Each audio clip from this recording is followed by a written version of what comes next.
Hello and welcome. Friends, this is the last video I have started on international organizations and various reports important for exam. In case you have not seen them, I request you to go to my playlists and watch them so that you can have a comprehensive study on various international organizations and reports published by them. In this video, I will discuss two institutes, that is World Economic Forum and International Monetary Fund, and reports published by them. Apart from them, I will give you 10 more important reports for your exam. Now let's start. First one is World Economic Forum. World Economic Forum is a non-governmental organization based in Geneva, Switzerland. It was founded in 1971. Now, WEF published many more reports. I will try to give you each report in separate. This is first one is Global Competitiveness Report. In this report, WEF measures performance of enabling environment, markets, human capital and innovation. So basically, they judge each country on these parameters and give ranking. India has slipped down 10 places to secure rank 68 and Singapore top the list. Second one is Global Gender Gap. WEF measures a country how gender neutral they are. They measures on various parameters like economic participation and opportunity, educational attainment, health and survival, political empowerment. In these parameters, they judge a country with a balance between male and female. Iceland tops the list. That is, Iceland is most gender neutral country. In this case, ranking 1 means gender gap is less actually. So higher the rank, gender neutrality is greater, gender gap is reduced. India slipped 4 places to 102 out of 153 countries. And most important thing is India is even behind like countries China, Sri Lanka, Nepal and Bangladesh. Third one is Global Risk Report. In this report, WEF highlights what the risk factors our globe is facing. And it has listed top 5 risks like climate related risks, geopolitical turbulences, economic stagflation, unequal access of technology, pressure on health system. These 5 are top risks in today's World War globe. Next one is Global Social Mobility Report. This report has been first time published and Denmark has ranked 1, India ranks 76 out of 82. So you can see India ranks very poorly in this category. Now, social mobility means what you have got from your ancestors. Means by inheritance, what the resources you have got is called social mobility report. And India's rank 4 indicates that Indians have got less wealth resources or economic benefit by inheritance. Next one, Inclusive Growth and Development Report. Inclusive growth meaning development at all levels, development with all the things together. WEF published index on economic progress of 103 economies in the world and India ranked 62 out of 103 economies. Number 6, Travel and Tourism Competitive Report. In this case, WEF measures many parameters, but important parameters I will discuss here. That is enabling environment for travel and tourism policy and enabling conditions, infrastructure, natural and cultural resources. On these things, WEF judge and provides ranking. India ranked 34th, improved from last year actually, and top 5 countries are from Europe: Spain, France, Germany, Japan, and USA. 3 out of top 5 are from Europe, and rest are Japan and USA. Number 7, Human Capital Report, and number 8, Outlook on Global Agenda. You yourself do it because these are not very important. Next organization is International Monetary Fund (IMF). It is an international financial institute. It has 189 member countries and headquarters is Washington DC. Member countries often contribute and member countries can take lend from IMF. In fact, when India was in recession, India was in huge crisis in 1991. India had a balance of payment crisis. It take loans from International Monetary Fund.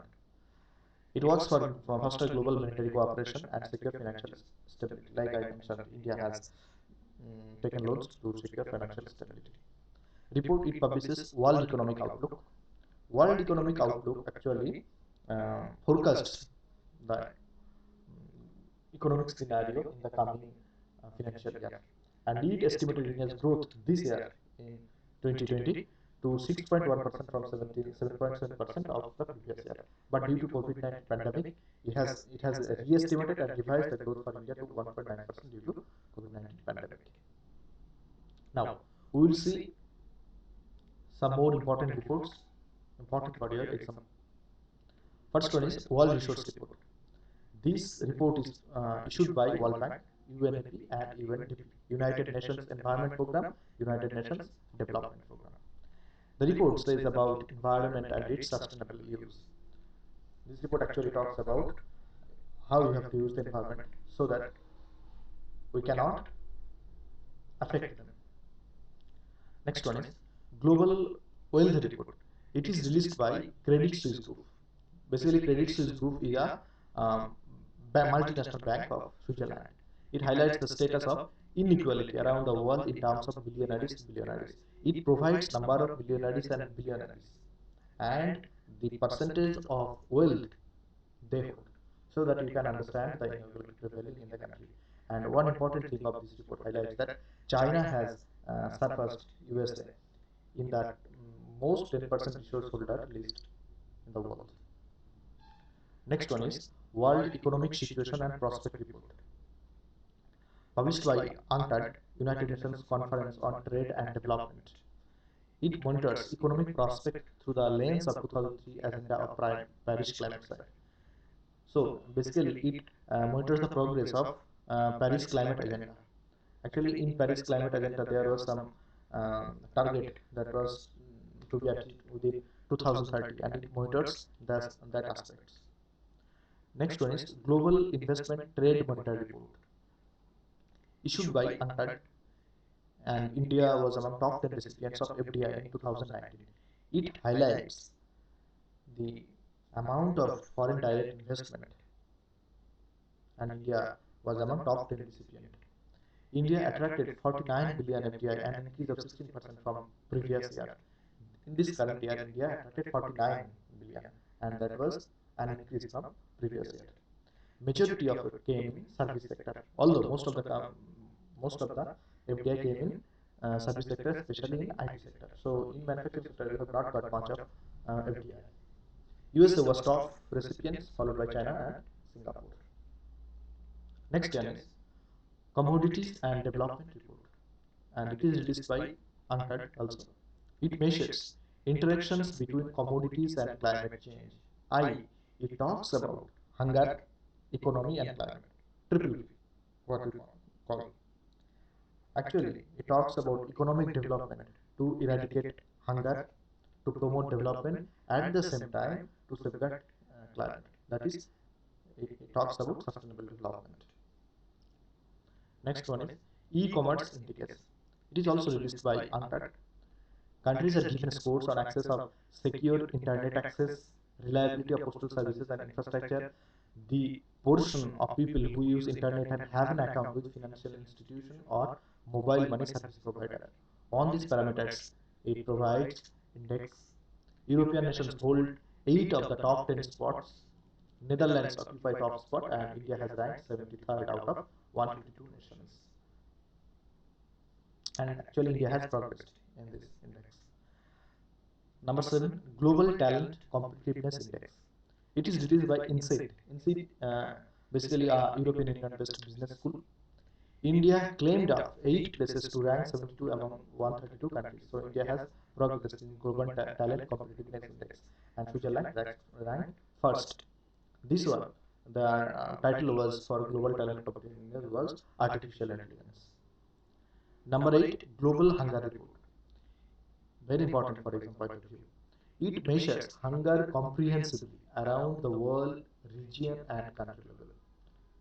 Region like Southeast Asia, Asia Pacific, and country level also it measures. And important thing is that developed countries are not included in the report. The report is jointly published by International Food Policy Research Institute (IFPRI), concerned worldwide, and World Hunger Life, their NGOs.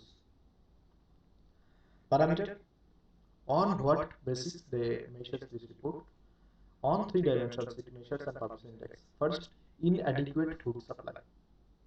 So if adequate food supply is not achieved, it will show undernourishment in the children.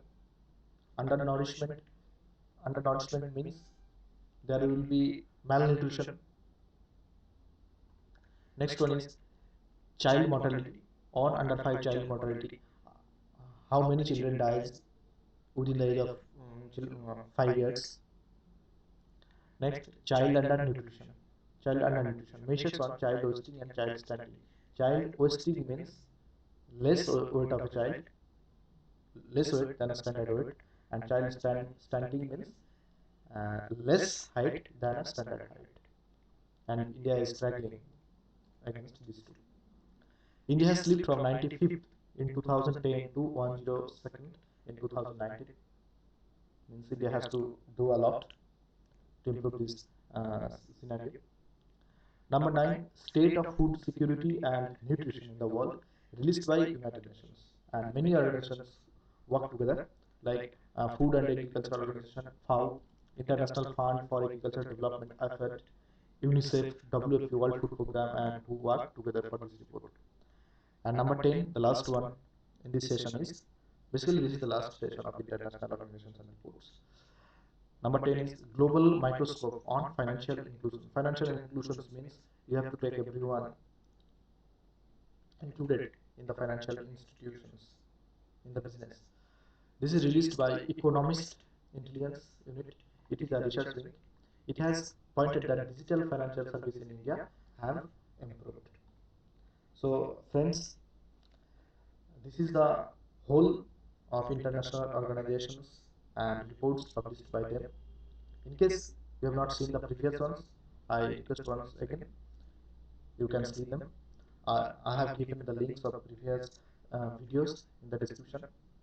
Also, if you want PDF of these contents, please join me on Telegram channels. I am giving PDFs there. Also, you can follow me on various social media platforms. I have given links on them. Thanks for watching. Have a great day.